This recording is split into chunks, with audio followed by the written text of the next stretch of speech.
ሰላም ጤና ይስጥልኝ እንኳን ወደ ቻናላችን በሰላም መጣችሁ።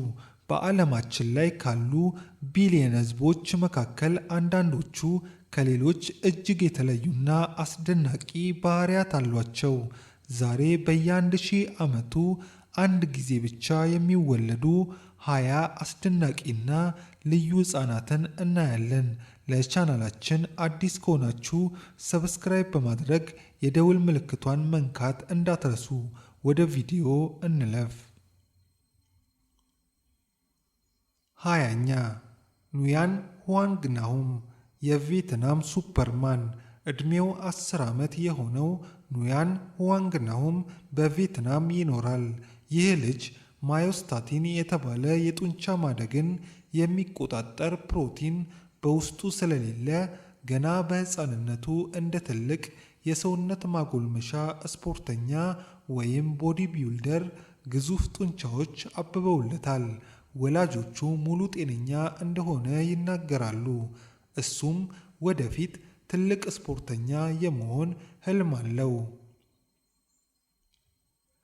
19ኛ ሳሪ ሪዚታ ሪያንቴ ኢንዶኔዥያ። ሳሪ ዕድሜዋ 24 ዓመት ቢሆንም በሰውነቷ ሆርሞን እጥረት ምክንያት ቁመቷ 87 ሴንቲሜትር ብቻ ሲሆን ክብደቷ ደግሞ 20 ኪሎ ግራም ነው። እንደ ትንሽ ልጅ የምትወዛወዝና የሕፃናት ቋንቋ የምትናገር ብትሆንም በሕክምናው ዓለም እጅግ አልፎ አልፎ ከሚከሰቱ የእድገት እክሎች አንዱ እንደሆነ ይነገራል። 18ኛ አብዱል ራሻድና ሾአይብ አህመድ ፓኪስታን። እነዚህ ሁለት ወንድማማቾች የፀሐይ ልጆች በመባል ይታወቃሉ። ምክንያቱም በቀን ውስጥ መደበኛ እንቅስቃሴ የሚያደርጉ ሲሆን ፀሐይ ስትጠልቅ ግን ሙሉ በሙሉ ሰውነታቸው ይተሳሰራል ወይም ይኮማተራል። የነርቭና የጡንቻ ግንኙነት እክል በመሆኑ ሰውነታቸው በቀን ውስጥ ከፍተኛ ኃይል ስለሚጨርስ ማታ ይደክማቸዋል። 17ኛ ፕሪምሮዝ ኦስቲን። ፕሪምሮዝ ስትወለድ አይኖቿ እንደ ብር ወይም ሲልቨር የሚያበሩ ነበሩ። በሚያሳዝን ሁኔታ ይህ ውበት ከፍተኛ ህመም ያመጣላት በመሆኑ እና አይኖቿ ማየት ስለማይችል ህመሟን ለማስታገስ በሐኪሞች ቀዶ ጥገና ተደርጎላታል። አሁን ላይ በንክኪ የጥቅሻ ቋንቋ በመጠቀም ከቤተሰቧ ጋር ትስስር ፈጥራለች። 16ኛ ቫርዳን ዩሺ ህንድ። ቫርዳን የተወለደው በቀኝ እግሩ ላይ ባጋጠመው ያልተለመደ የሰውነት ማበጥ ሲሆን አሁን ላይ እግሩ 5.4 ኪሎ ግራም ይመዝናል።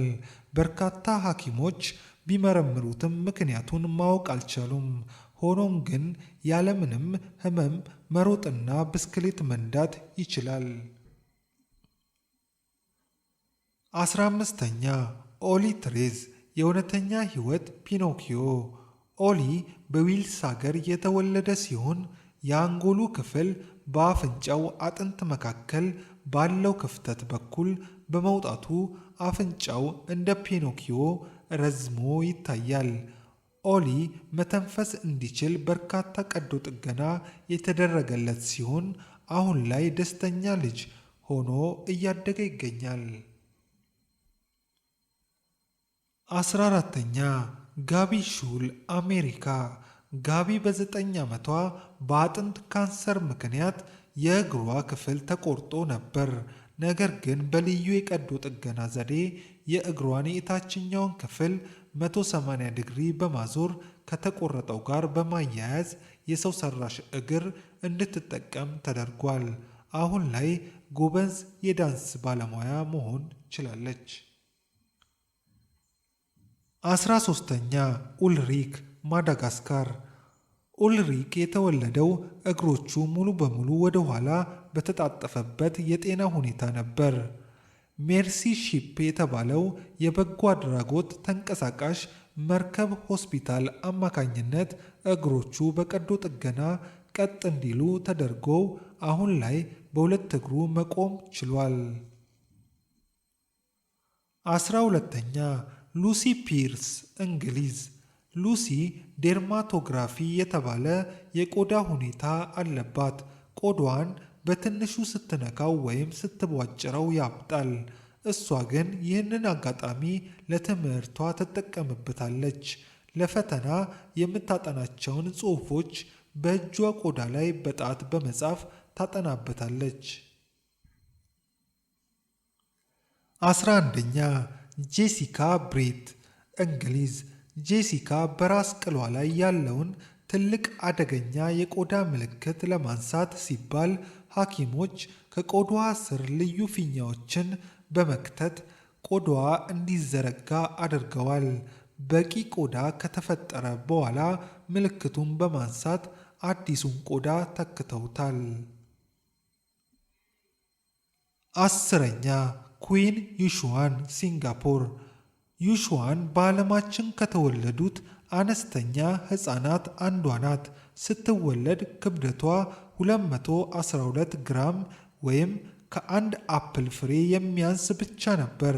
በሆስፒታል ለ13 ወራት የጽኑ ሕክምና ከተደረገላት በኋላ አሁን ላይ ጤናማ ሕፃን ሆና እያደገች ነው። 9ኛ ሻርሎት ጋርሳይድ እንግሊዝ። ሻርሎት በዓለማችን እጅግ አነስተኛዋ ልጅ በመባል ትታወቃለች። ስትወለድ ከ1 ኪሎ ግራም ያነሰ ክብደትና የ25 ሴንቲሜትር ቁመት ብቻ ነበራት። ሐኪሞች ከ1 ዓመት በላይ አትኖርም ቢሉም 15 ዓመቷን አክብራለች። 8ኛ አክሻት ሳክሲና ህንድ። አክሻት የተወለደው በእጆቹና በእግሮቹ ላይ በድምሩ 34 ጣቶች ኖረውት ነው። በጊነስ የዓለም ድንቃድንቅ መዝገብ ላይ የብዙ ጣቶች ባለቤት ተብሎ ከተመዘገበ በኋላ ተጨማሪዎቹ ጣቶች በቀዶ ጥገና ተነስተውለታል። 7ኛ ረሃማ ሃሩና ናይጄሪያ። ረሃማ እጅና እግር ሳይኖራት የተወለደች ልጅ ስትሆን መራመድና ራሷን መንከባከብ ሲያቅታት በፕላስቲክ ዕቃ ወይም ዕቃ ማጠቢያ ውስጥ ተቀምጣ በቤተሰቦቿ ትጓጓዝ ነበር። በሚያሳዝን ሁኔታ በ2016 ከዚህ ዓለም በሞት ተለይታለች። 6ኛ ሲናር ኤንጊን ቱርክ። ሲናር ሲወለድ በግንባሩ ላይ ፍጹም የሆነ የልብ ቅርጽ ያለው የቆዳ ምልክት ነበረው። በዚህም ምክንያት በሶሻል ሚዲያ የፍቅር ሕፃን ላቭ ቤቢ በሚል መጠሪያ እጅግ ተወዳጅነትን አትርፏል። 5ኛ ቻሃት ኩማር ህንድ። ቻሃት ስትወለድ መደበኛ ክብደት የነበራት ቢሆንም ከ4 ወሯ ጀምሮ ባልታወቀ ምክንያት ከፍተኛ የክብደት መጨመር አሳይታለች። በ4 ዓመቷ የ10 ዓመት ልጅ ክብደት የነበራት ሲሆን ሐኪሞች አሁንም የምግብ ፍላጎቷ ምክንያት ማወቅ አልቻሉም። 4ኛ ሚሊያና ዎርሚዝ አሜሪካ። ሚሊያና በግንባሯ በኩል ያለውን ፀጉሯን ነጭ የሚያደርግ ፖሊዮሲስ የተባለ የቆዳ ሁኔታ ይዛ ተወለደች።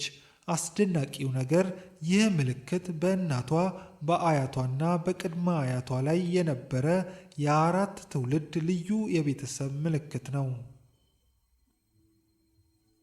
3ኛ ፓን ሺያንግ ቻይና። ፓን ኤክስቲዮሲስ በተባለ አልፎ አልፎ በሚከሰት የቆዳ በሽታ ምክንያት ሙሉ ሰውነቱ የዓሣ ቅርፊት በሚመስል ደረቅ ቆዳ የተሸፈነ ነው። ይህም መደበኛ ላብ እንዳያወጣና ለመንቀሳቀስ አስቸጋሪ አድርጎበታል። 2ኛ ሄሊ ኦክሲያንስ እንግሊዝ። ሆሊ ፕሮጄሪያ በተባለ ሰዎችን በፍጥነት የሚያስረጅ በሽታ ትጠቃ ነበር። የሕይወት ዘመናቸው አጭር እንደሆነ ቢነገርም እስከ 17 ዓመቷ በመኖር ስለ በሽታው ግንዛቤ የሚፈጥሩ መጻሕፍትን ጽፋለች። አንደኛ ሬት ላምፕ አሜሪካ። ሬት በቀን ውስጥ 1 ሰዓት ብቻ የሚተኛ ልጅ ነበር። ሐኪሞች ባደረጉለት ምርመራ የአንጎሉ አጥንት በነርቭ ላይ ጫና ያሳደረበት መሆኑን አውቀው በቀዶ ጥገና ካስተካከሉለት በኋላ መደበኛ እንቅልፍ መተኛት ችሏል። እነዚህ ልጆች የሕይወት ፈተናን አልፈው የሚያሳዩት ጥንካሬ እውነትም አስደናቂ ነው። ከእነዚህ ልጆች ታሪክ የትኛው የበለጠ ገረማችሁ? አስተያየታችሁን ኮሜንት ላይ ጻፉልን። ቪዲዮን ከወደዳችሁት ላይክና ሼር ማድረጋችሁን አትርሱ። በሌላ አስደናቂ ቪዲዮ እስክንገናኝ ደህና ሁኑ።